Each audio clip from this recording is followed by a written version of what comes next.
The void of space was silent. Silent until the pulse came. It started as a soft vibration inside the Galactic Council's Deep Space Listening, Post 9, a station hidden in the orbit of a dead moon. At first, the scanners thought it was a sensor glitch. But the vibration grew, turning into a wave, then into a blinding spike on every display. Inside the station's control room, Technician Virak gripped his console. His 4 insect-like eyes widened as the numbers kept rising. This cannot be correct, he whispered. From the far side of the room, the station commander, a tall, thin reptilian officer named Zareth, approached slowly. What is it? Now, another pirate transmission? He asked with bored irritation. Virak's voice shook. Sir, the energy reading is off the scale. The scanner refuses to calculate it. It says the power output is infinite. Zareth frowned. Impossible. No ship can produce that much power. Show me. The technician opened the holographic projection. A sphere of light appeared above the console, a burst of raw, blinding energy expanding in all directions from a point deep in uncharted space. It was not a star-going supernova. It was not a natural event. The pulse had structure, a perfect, controlled emission, and it came from a human-controlled sector. For a long moment, neither alien spoke. Then every alarm in the station began to scream. Across the galaxy, in 20 alien capitals, automated warning systems lit up. The pulse had traveled faster than light, not by bending space as known warp drives did, but by something else, something unknown. It had been detected by every major power at exactly the same moment. In the crystal towers of the Luthari Dominion, ministers paused mid-speech as red lights flared and sirens blared. In the floating citadels of the Trin Coalition, their prime navigator stared at the readings, his 6 tentacles curling tightly around his chair. In the shadowed war halls of the Korthak Empire, warlords shouted for their fleets to be readied, and in the core of the Galactic Council, panic was already spreading. In the massive ring-shaped chamber of the Council, hundreds of species gathered. Floating platforms carried their representatives, some insectoid, some reptilian, some feathered, some covered in shimmering scales. Above them, a massive hologram displayed the event, a perfect, controlled burst of unimaginable power. Chancellor Driven, an ancient creature with 4 long necks, spoke in a deep, trembling voice. This signal did not come from nature. It came from the Terran border. A wave of whispers, growls, and clicking noises swept across the chamber. One delegate, the wolf-like General Thurn of the Vask Imperium, bared his teeth. Humans? They were insignificant, primitive. They barely survived their own planetary wars. Are you saying they built this? The Luthari ambassador, a crystalline being whose voice rang like bells, answered coldly. We have not visited them in over 100 years. Perhaps we underestimated them. Another voice cut through the noise, sharp, mocking. It came from High Admiral Krovax of the Korthak Empire. Underestimated? They are still nothing. One energy burst means nothing without ships to back it. But his words lacked conviction. Everyone in the chamber could see it. This was no accident. This was a demonstration. Far from the Council, on the industrial moon of Juraxis 4, a shadowy figure sat alone in a dark room. His name was Arthan Kale, a spy master for the Trin Coalition. He leaned forward, staring at the raw telemetry data streaming across his private console. He spoke softly to himself. Humans, what have you been hiding? Without hesitation, he activated a secure channel. Dispatch the Phantom Wing, he ordered. Find this weapon. Find their fleets. Bring me every scrap of information. And if possible, bring me one of their scientists alive. The Phantom Wing, the Coalition's most elite covert fleet, launched within the hour. They would not announce themselves. They would slip into human space, invisible to detection, and discover the truth. 3 days later, in the Kuiper Reach, a frozen stretch of the Terran border, the Phantom Wing emerged from stealth. At first, they saw nothing but dead ice and drifting rocks. Then their long-range sensors caught it. A shape, a shadow among the stars. It was not a planet. Not a station. It was a ship. Even at extreme distance, it dwarfed anything the aliens had ever seen. Its hull was black as void, swallowing light. No markings, no visible weapons, yet its very presence made the alien captains feel uneasy, as if it were watching them. They followed it, keeping far beyond normal sensor range, recording every movement. For hours the ship drifted, silent and still. Then, without warning, it moved, with speed that ignored inertia, crossing millions of kilometers in seconds. The Phantom Wing's commander felt his chest tighten. This was not warp, it was something else. And then they saw its power. An asteroid the size of a small moon drifted ahead, one of the countless frozen bodies in the Reach. Without changing speed, the ship adjusted its heading. A faint glow built along its hull. No cannon ports opened, no missile bays deployed, just light. Then came the strike. A single beam, thin as a needle, lanced forward. There was no explosion, no noise. The asteroid simply ceased to exist. Not shattered, not vaporized, erased. The aliens aboard the Phantom Wing stared at their scanners in disbelief. Even matter destruction weapons left debris. This left nothing. The asteroid had been removed from reality. The commander swallowed hard and gave the order, transmit everything back to the Coalition, now. On the Phantom Wing's flagship, the lead sensor officer muttered in horror. If this weapon hits a planet, the commander cut him off sharply. It would not just kill the planet. It would erase it from history. The officer's mandibles clicked nervously. Sir, why would humans need such power?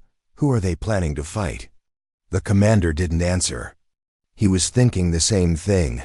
The data reached the Galactic Council within hours. Emergency. Sessions were called. The holographic display now showed the black ship, codenamed Erebus by its own kind, in full detail. The image rotated slowly, revealing its massive structure, every line of its hull covered in strange geometric markings that no alien could translate. The Council's scientists argued for days. Some claimed the ship used a form of energy manipulation that broke the laws of physics. Others insisted it was a bluff, a trick. But then another piece of intelligence arrived, one that silenced the room. The energy burst that had shaken the galaxy had not been Erebus firing at full power. It had been a test shot. Meanwhile, on Earth, the Erebus docked at Orbital Station Titan, high above the planet's surface. Its captain, Rear Admiral Marcus Kane, stepped onto the station's deck. His face was calm, but his eyes were sharp, calculating. Around him, engineers swarmed over the ship, making adjustments, upgrading systems. A young officer approached nervously.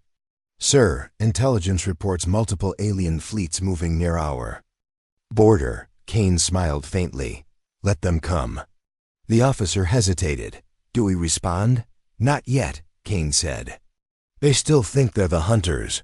Let them believe that. For now. He looked out the viewport at the dark shape of Erebus, floating like a shadow in the void. They have no idea what's coming. In the far reaches of the galaxy, alien leaders watched, plotted, and feared. Some wanted to attack immediately, before humans could build more of these ships. Some wanted to negotiate, hoping to ally before it was too late. And some, the most dangerous of all, wanted to steal the technology, no matter the cost. The galaxy was changing. Everyone could feel it. And deep in the heart of humanity's fleet command, someone whispered the truth the galaxy was not ready to hear. This was just the beginning. The alien warlord was laughing when the first report reached him. He sat on a throne of black metal in the command citadel of the Korthak Empire. Dozens of holographic displays floated before him, showing fleet formations, troop deployments, and battle simulations. The warlord's armor was covered in scars from countless victories, his eyes glowing a deep crimson. When the report arrived, carried by a nervous officer, he read the first few lines and let out a sharp bark of laughter. 1. Human ship. Is this the threat that terrifies the Council? He growled. Pathetic. I could crush it with my personal guard. But the laughter stopped when he reached the end of the report. It contained raw footage, secretly recorded by the Phantom wing of the black warship known as Erebus. The warlord's smile faded as the hologram played. He watched as the thin beam fired, the asteroid vanished, and the sensors showed nothing left.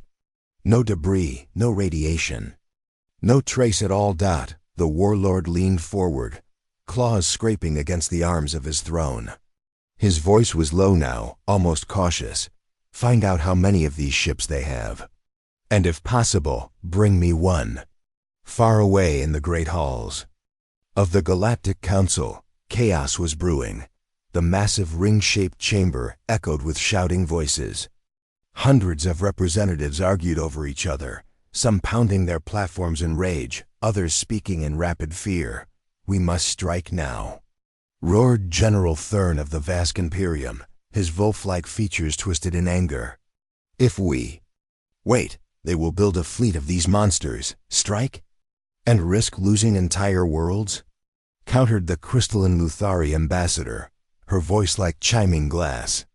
If one ship can do this, what will 10 do? What will 100?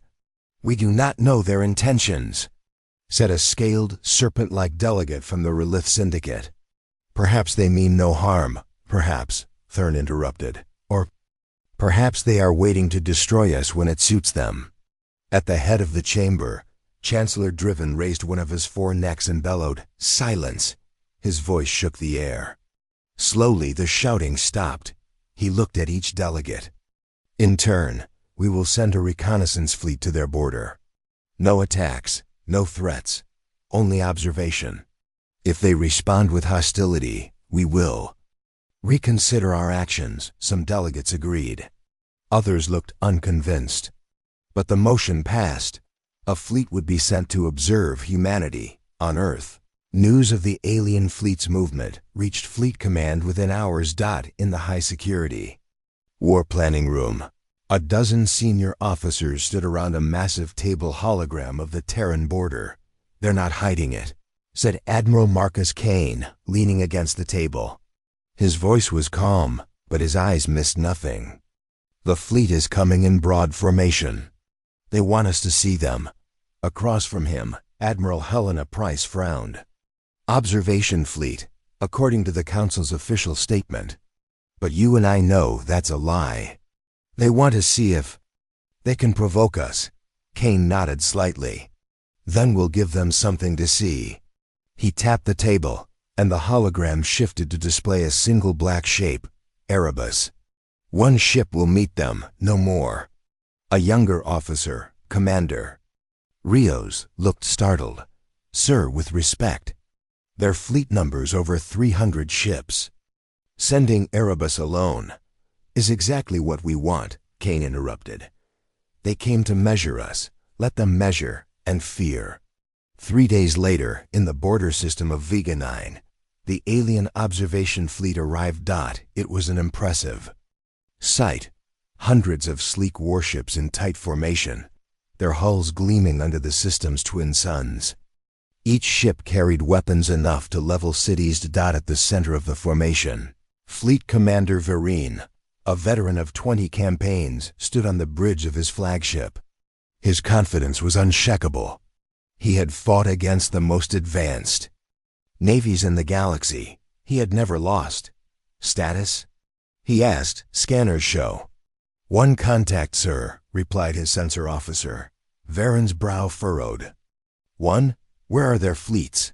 The officer hesitated. Sir, it's a single vessel. Large, black hull, no identification marks. Vareen straightened. Put it on the main screen. The image appeared, a lone black warship, drifting calmly in the void. No shields raised. No weapons visible. It looked almost asleep. Vareen smirked. They send one ship against us? Insulting. He activated the fleet-wide comm. This is Commander Vareen of the Observation Fleet. Identify yourself, or be destroyed. A pause. Then, a voice came through, deep, steady, and absolutely calm. This is Rear Admiral Marcus Kane of the Terran ship Erebus. Your fleet is trespassing in human space. You have one chance to leave. Vareen laughed aloud. Admiral Kane, you face the might of 300 warships. Surrender now, and we may let you live. Kane's reply was simple. Wrong calculation. Without warning, the black ship moved. It didn't engage its engines. It didn't produce the distortion of warp. One moment it was miles away. The next, it was closer, far closer, as if space itself had shifted. Varen's officers scrambled to adjust the scanners. What was that? One shouted, "No warp signature, no jump trace." Another replied, "Then how did they?" A sudden pulse washed over the alien fleet. No damage, no explosions, but every weapon system on the nearest 200 ships went dead. Power offline. Shields gone. Varen's smugness vanished. What did they do? On Erebus's bridge, Kane spoke calmly to his crew. Lock onto the rest. Prepare to fire if they advance. The comm channel reopened. Kane's voice filled every alien ship. This is your warning. Leave now. For a moment, silence reigned across the alien formation. Some captains, rattled by the sudden loss of their weapons, began to pull back. But others, unwilling to lose, face moved forward. Vareen was among them. All remaining ships, attack. Overload engines if you must, ram that ship if necessary. On the Erebus, Kane's second officer glanced at him. Orders, sir?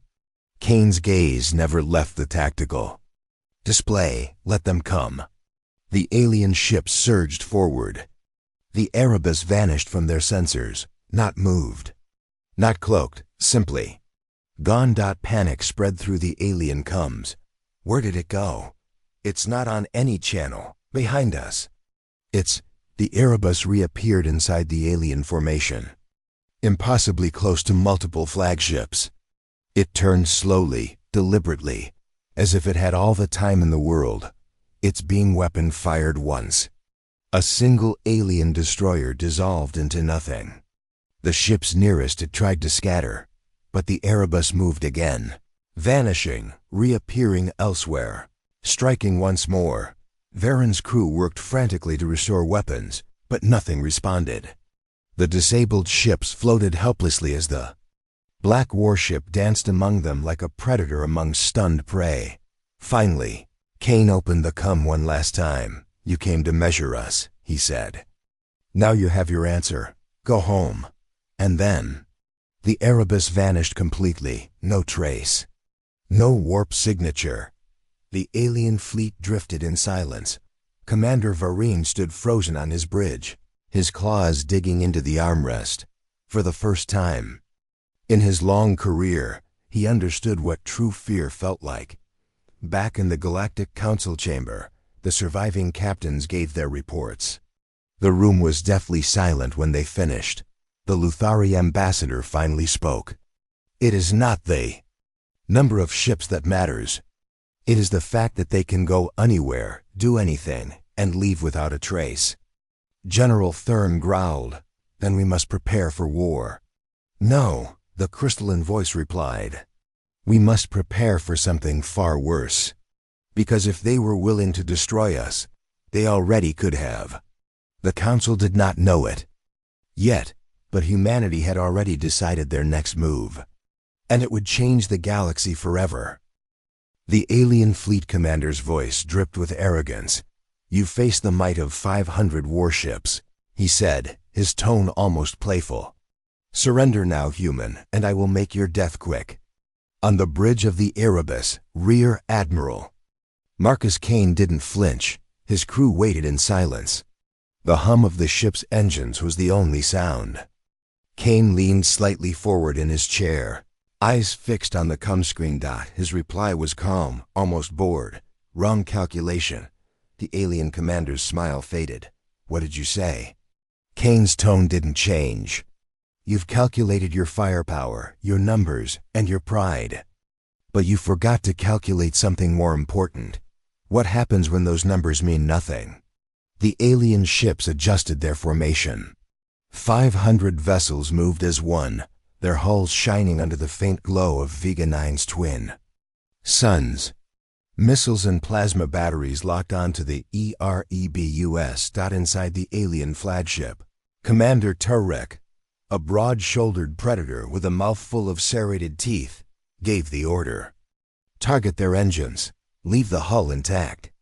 I want to study this ship when we are done. On the Erebus, Kane stood up. His voice carried across the bridge. They came to intimidate us. Now they'll see what fear really looks like. Helm. Move us forward. The crew obeyed. The black warship began to glide toward the massive alien formation. No shields were raised. No weapons were armed. The aliens mistook this for weakness. All ships, Talrek ordered. Open fire. The void exploded with light.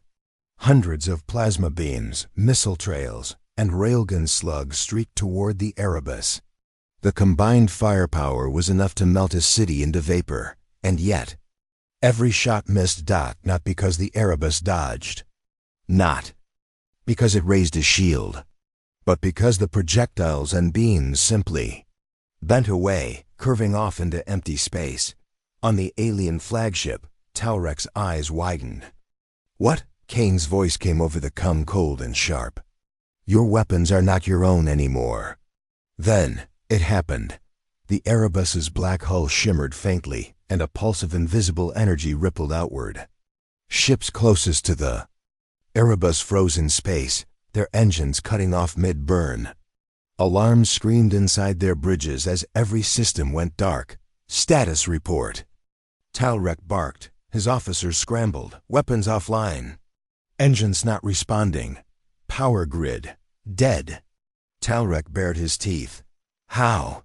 On Erebus, Kane glanced at his tactical officer. Leave 200 ships disabled. The rest. Push. Them.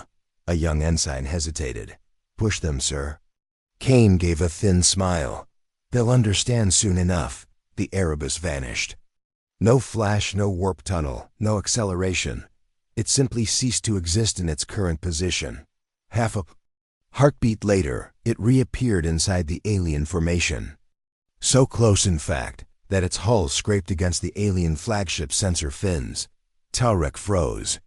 The human warship was right there. No fleet had ever moved like that.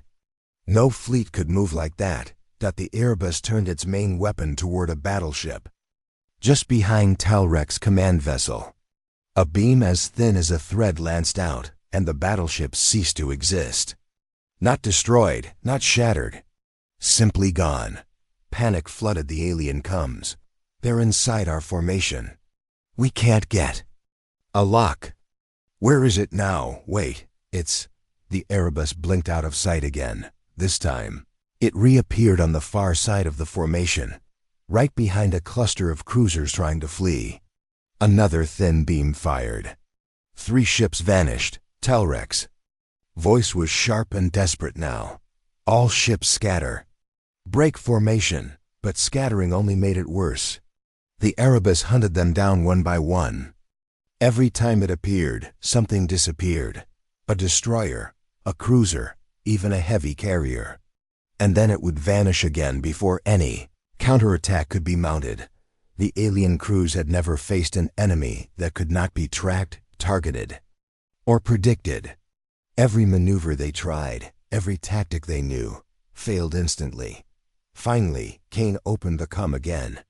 You came into human space uninvited. You attacked without provocation. Consider this your last warning. If you return, there will be no survivors. His tone was as cold as the void. There was no anger in it. Just a simple statement of fact. The alien fleet drifted in silence. No one dared respond. On the alien flagship, Talrek's claws dug into the command chair. He wanted to order one final attack to prove his courage. But his tactical officer whispered what Talrek already knew. "Commander, if we attack again, we die." Kane gave the order. "Let them go."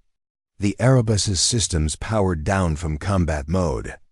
The ship turned slowly and began heading back toward the heart of human space, its black hull gleaming faintly in the starlight. Behind it, what was left of the alien fleet began limping away, engines sputtering, crew silent. Hours later, in the Galactic Council chamber, Talrek stood before the assembled delegates. He was not the same confident predator from before. His voice was heavy. "One ship," he said. "One ship defeated 500. We could not touch it.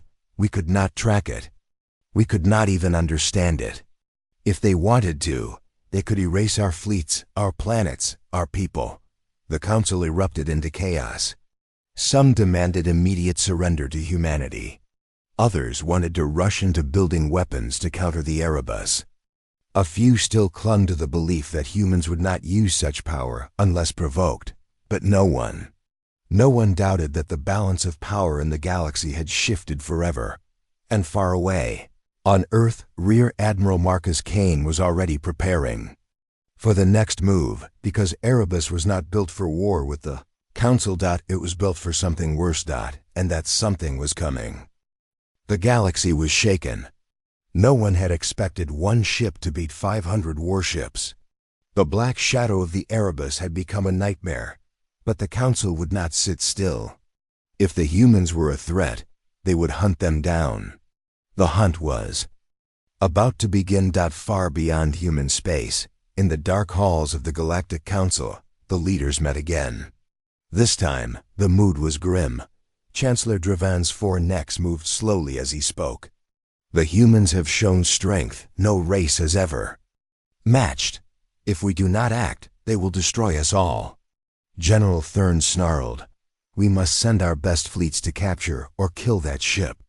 If we allow it to roam free, it will tear us apart." The Lutharia ambassador, calm as ever, said, "We must be careful. They are powerful, yes, but reckless attack may bring destruction to us as well." The Council finally agreed. A massive fleet would be sent to trap Erebus. No mistakes allowed. Meanwhile, on the Erebus, Rear Admiral Marcus Kane studied the galaxy map in his command room. His face was calm but focused. "Reports show multiple fleets gathering near our borders," his second officer said. Kane nodded. "They are hunting us. Orders, sir?" Kane looked out the window at the stars. "Let them come." The Erebus moved quietly through space, faster than any known warship. The alien fleet searched every star system, trying to find the black shadow that had humiliated them. Commander Talrek, leader of the alien fleet, was desperate. "They vanish when we approach. We cannot catch them." One pilot shouted, "They strike without warning. Our ships fall like leaves in a storm." Talrek bared his teeth. "We will not fail. They will learn fear." The alien fleet closed in.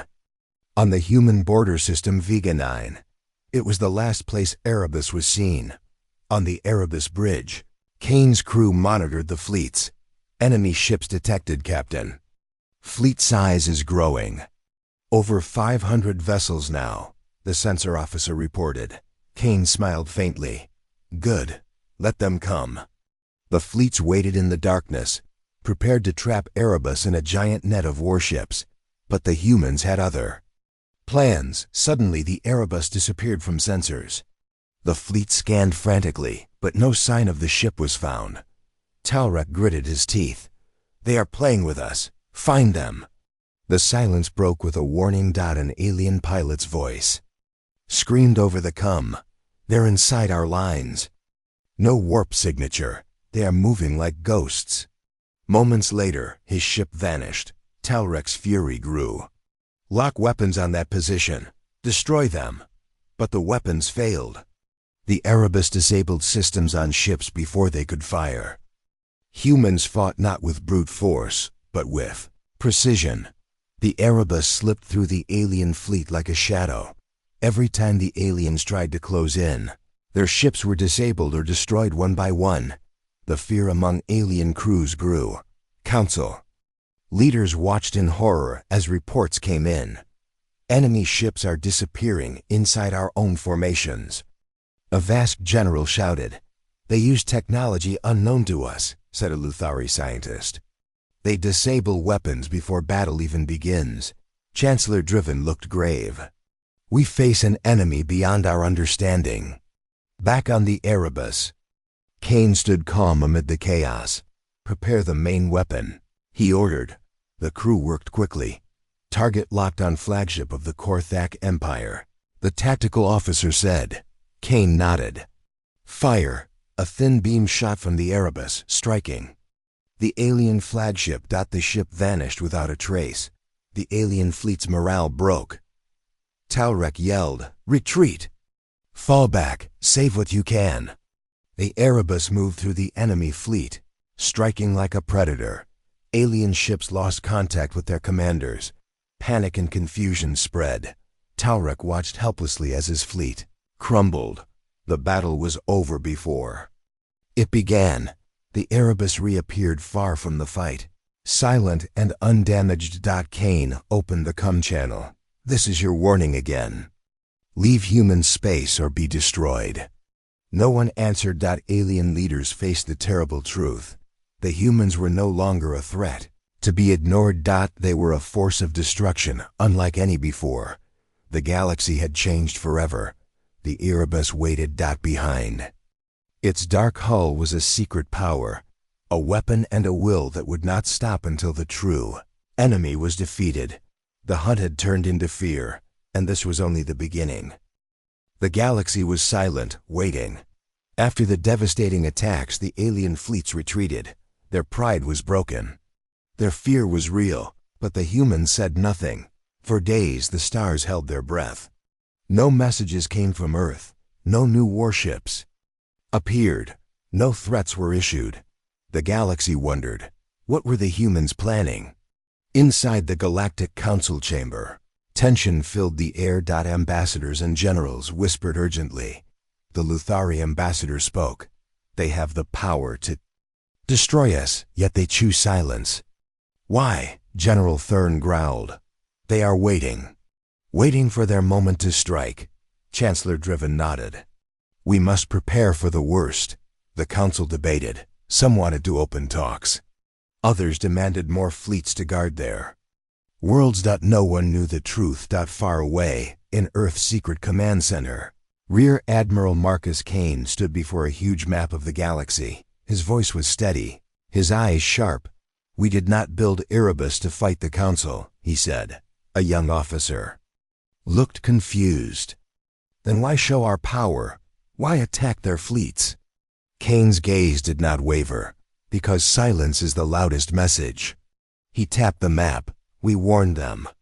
Now they must understand what comes next.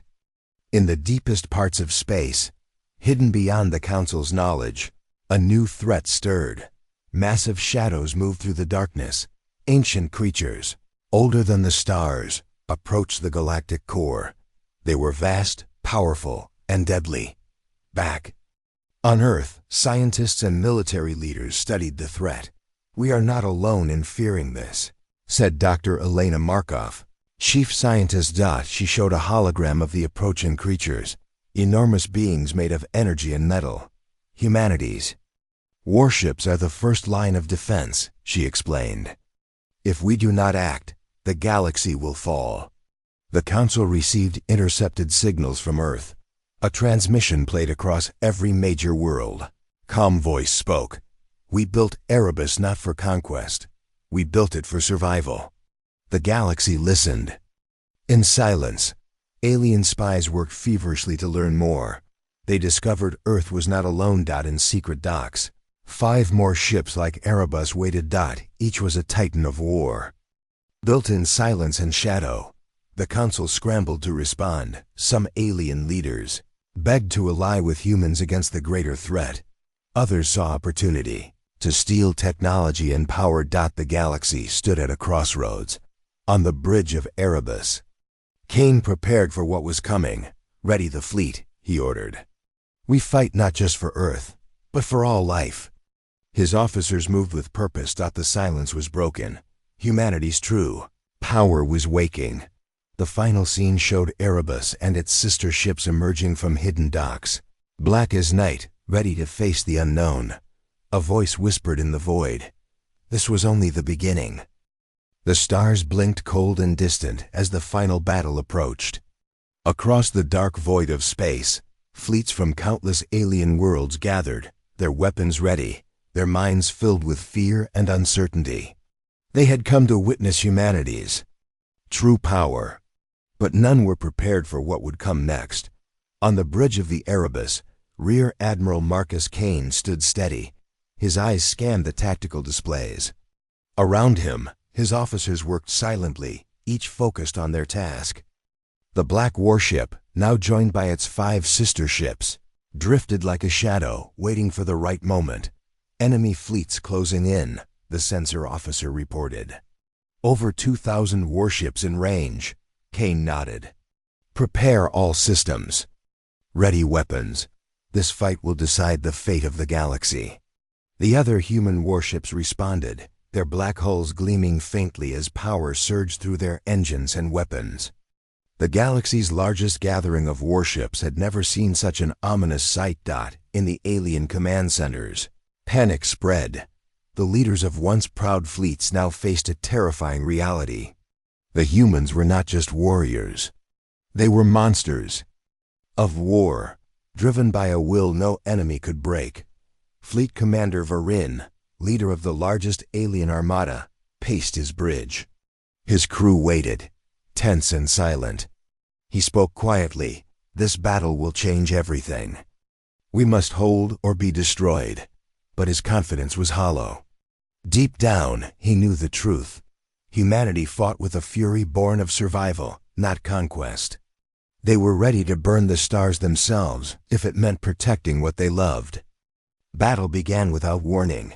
Human warships slipped through the alien lines like ghosts. No shields flashed. No alarms rang.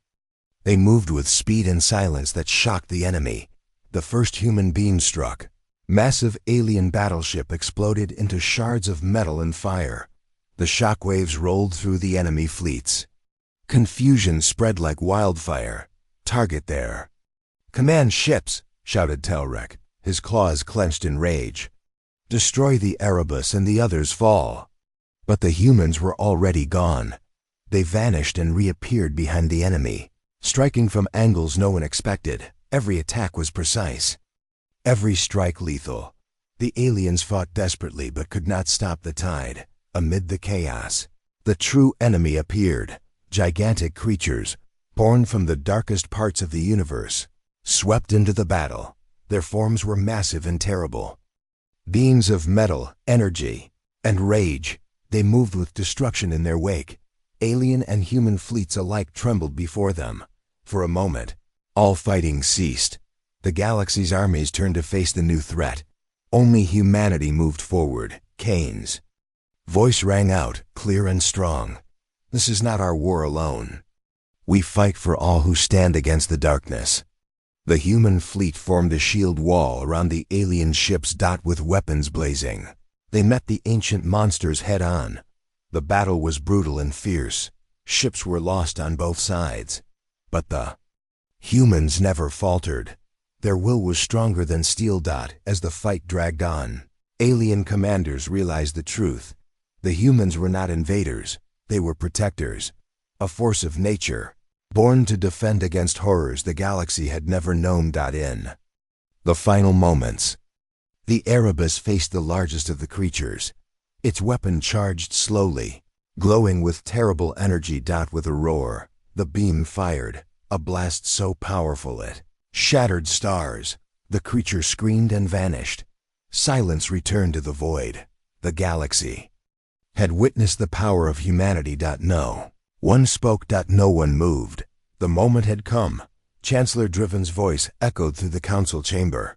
They are not the weak race we believed. They are the strongest. General Thurn nodded slowly. We underestimated them. We will not make that mistake again. The Luthari ambassador added, humanity's power is not just in their ships. It is in their spirit. On Earth, Kane looked. Out at the stars, we survived. He smiled faintly. But this is only the beginning. The galaxy had finally realized humanity's true power, and from that moment on, nothing would ever be the same.